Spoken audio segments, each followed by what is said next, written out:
जय हिंद विद्यार्थी मित्रांनो, Jnanpith अकॅडमीच्या online platform तसेच ऑफलाईन बॅचेसमध्ये आपल्या सर्वांचं स्वागत आहे। येत्या 18 जानेवारी 2026 ला सैनिकी स्कूलची एक्झाम आहे। सैनिकी स्कूलला आपण सामोरे जातोय, परंतु सैनिकी स्कूलची एक्झामला सामोरे जात असताना आपल्याला परीक्षा सेंटरला जात असताना कुठल्या प्रकारची काळजी घ्यायची आहे, एक्झॅक्ट आपल्याकडे कुठले डॉक्युमेंट हवे याबद्दल सविस्तर मी आपणास सांगणार आहे। तर सगळ्यात महत्त्वाची गोष्ट म्हणजे आपला ॲडमिट कार्ड आपण डाउनलोड केलेलंच असेल। त्या ॲडमिट कार्डच्या 2 कलर प्रती आपल्याकडे हवे आहे, त्याचप्रमाणे 2 बॉल पेन आपल्याकडे हवे।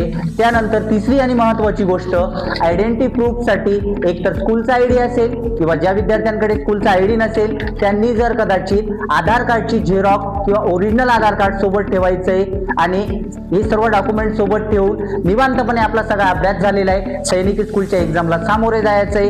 पुनश्च एकदा ऑनलाईन बॅचचे विद्यार्थी असतील, ऑफलाईनची बॅचचे विद्यार्थी